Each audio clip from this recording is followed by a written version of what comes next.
Les forces armées de la République démocratique du Congo portent à la connaissance de l'opinion nationale et plus particulièrement de la province de l'Ituri le port d'une nouvelle tenue militaire par les éléments des FARDC opérant dans cette partie de la République. À cet effet, le commandant des opérations et gouverneur militaire de la province de l'Ituri, le lieutenant-général Luboyanka Chamadjoni, informe la population. Il s'agit bel et bien de la nouvelle tenue réglementaire des forces armées appelée à être portée par le militaire avec fierté, amour et fidélité en honneur au peuple congolais, tout en incarnant l'esprit de défense, de protection et de sacrifice au service de nos populations. Cette tenue symbolise la souveraineté nationale, la dignité et l'engagement indéfectible des forces armées qui demeurent le garant de l'intégrité nationale, le gardien de la patrie et le bouclier du peuple congolais.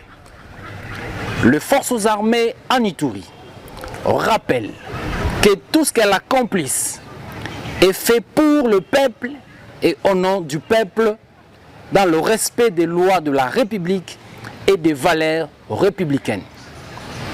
Le port de cette tenue constitue ainsi un engagement solennel à servir avec honneur et respect.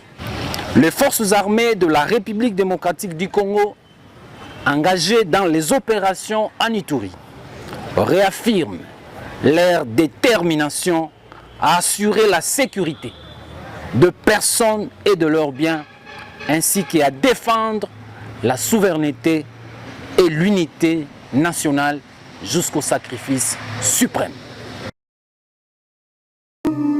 À travers l'accès à l'électricité, des territoires lointains vivent à nouveau le retour de l'État comme garant du bien-être commun, conformément à la vision du président de la République, chef de l'État, son Excellence M. Félix Antoine Tshisekedi. Dans sa démarche d'équité énergétique, l'ANSER étend progressivement ses interventions sur l'ensemble du pays, en accordant une priorité aux zones les plus touchées par la précarité énergétique. Dans l'espace Grand Équateur, sous l'égide du ministre des Ressources hydrauliques et de l'électricité, son Excellence Aimé Molendo Sakombi, 2 centrales solaires photovoltaïques sont développées simultanément.